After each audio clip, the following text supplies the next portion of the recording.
Good evening, Barbadians. About 48 hours ago, our country, and indeed our neighbors in the region, were shaken by an uncharacteristic display of senseless and lethal violence that left Barbadians and visitors to our national festival fearful for their personal safety. At the outset, I wish to extend my sympathy to the family of Tarid Rock and best wishes for a speedy healing and recovery to all those injured and otherwise affected on Kadooment Day. I cannot imagine the pain that your families are enduring, especially since none of you expected this end to your Kadooment Day when you awoke Monday morning. An occurrence of such magnitude in any democratically governed country would normally elicit the announcement of concrete plans, ensuring that Barbadians may go about their ordinary business without having to panic or to be anxious. It is even more so when the regional and international community are watching us, as they are aware that we will be hosting our regional cultural festival Carifesta at the end of next week for a period of about 10 days, and that persons coming to our shores will want to know that these matters are being addressed.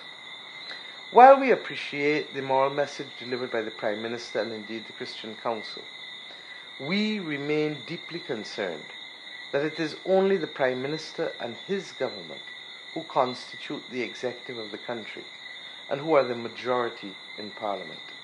In simple terms, the only persons who can provide resources to the police or to the courts or to the social agencies or to partner with communities and civil society or who can facilitate the passage of legislation is the Prime Minister and his government. What makes Mr. Stewart's failure to provide specific concrete measures more troubling is that he is also the Minister of Defence and National Security. He is therefore doubly charged with taking control of the situation and providing the leadership that Barbadians expect of their Prime Minister. In addition, we've also had the unusual spectacle of 4 different members of the government, 3 members of the cabinet indeed, expressing their views and their desires. Views and desires do not constitute a strategy, nor does elegance of language substitute for clear, defined initiatives or resources being provided to the relevant institutions. What they all lacked, the Prime Minister and his ministers, was the consistency and the priority to be given for the necessary actions required to give Barbadians comfort. In other words, what is the legislation that you will bring rather than have an Attorney General mull over the situation and the options? What are the resources to be provided to a beleaguered police force? What measures will be put in place to modernize our criminal justice system to ensure that people face the courts in quick order for crimes that are committed? I want to assure the Prime Minister and all Barbadians that the Barbados Labour Party is willing to support the government with the appropriate consultation in any reasonable national security measures to remove guns from our streets and to tackle their entry into our island. In our Covenant of Hope, which we launched last year, we commit on page 26 under the heading of Fiscal Governance that the first claim on public expenditure in our government must be those resources always necessary to keep our citizens safe.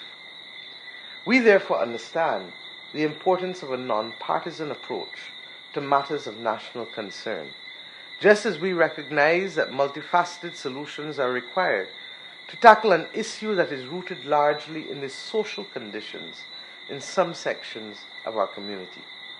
The time for action is now. We simply cannot afford any other horrific incident.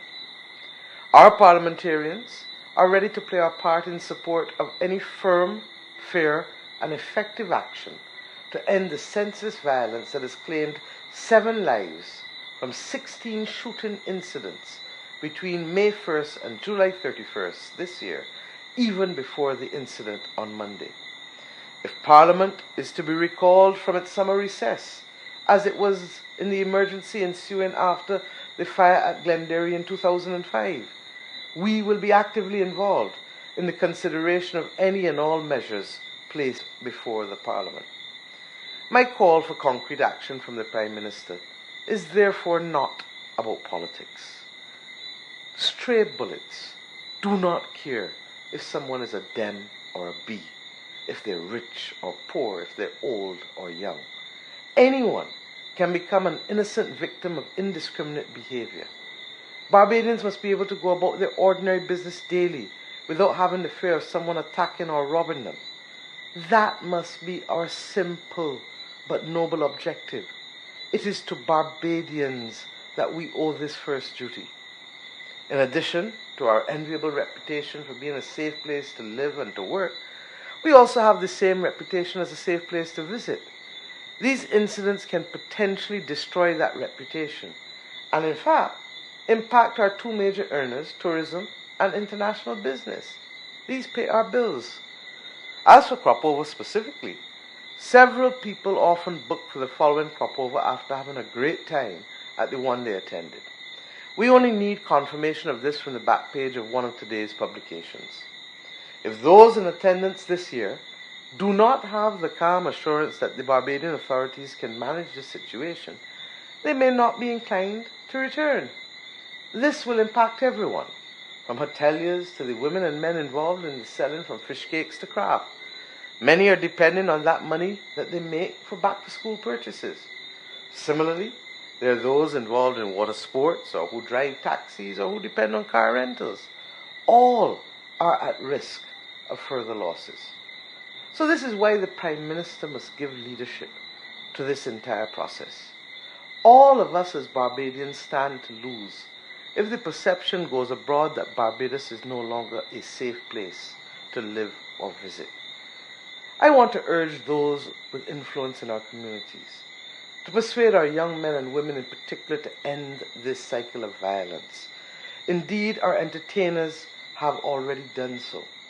There will be no happy endings for anyone involved if it continues to escalate unabated.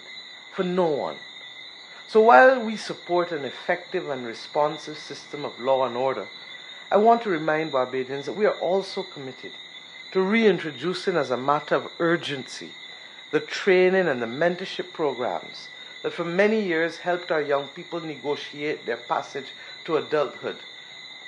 Of course, it is also crucial that our people have access to a livable income and opportunities for economic and social advancement if we are to return to the social stability to which so many generations of Barbadians have contributed and to which we were accustomed. This is our Barbados. It is all of us who must now act decisively to preserve our way of life. May God bless each and every one of you, and may God bless the country which we love. Thank you.